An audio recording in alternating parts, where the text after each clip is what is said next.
இந்த சந்தேகம் ஏற்கனவே வந்துட்டு பல பேருக்கு இருந்திருக்கு. ஆனா தற்போதுதான் வந்துட்டு அந்த சந்தேகம் உண்மையாகத்தான் இருக்குமோ அப்படின்னு பல பேர் வந்துட்டு சமூக வலைதளத்தில் பேசவே ஆரம்பிச்சுட்டாங்கன்னா பாத்துக்கோங்க.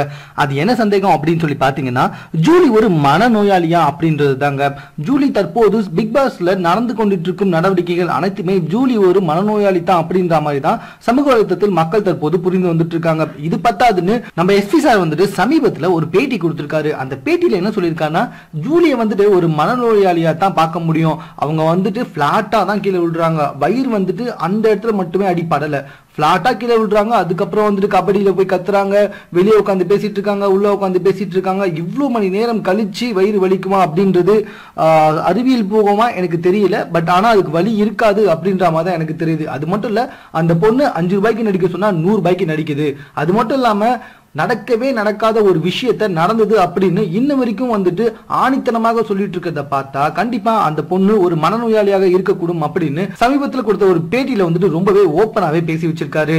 மேலும் நம்மளுடைய ஜூலியோட நடவடிக்கைகள் எல்லாமே வந்துட்டு சமூக வலைதளத்தில் பார்க்கும் மக்கள் அனைவருமே காரி காரி துப்பி வந்துட்டு இருக்காங்க.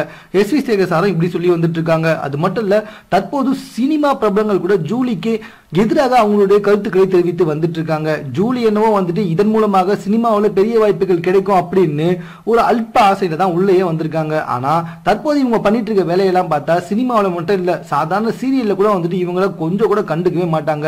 அது கூட பரவாயில்லங்க, ஸ்நேகன் ஆல்ரெடி சொல்லிட்டாரு, நாங்கெல்லாம் சினிமாவில் நடிக்கிறவங்க இங்க வந்துட்டு நிஜமா வாழ்றதுக்கு வந்திருக்கோம். ஆனா நீ வந்துட்டு நிஜமா வாழ்ந்துட்டு இங்க வந்து நடிச்சிட்டு இருக்க அப்படின்னு எத்தனை பேர் காரி துப்புனாலும் அடங்காம கேவலமான விஷயத்தை செஞ்சுட்டு இருக்காங்க நம்மளுடைய ஜூலி.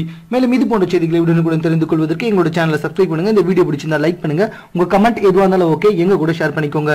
மேலும் பிக் பாஸ் குறித்து காணொலிகளை ஹாட் ஸ்டார் இணையதளத்தில் கண்டு மகிழுங்கள். தேங்க்யூ.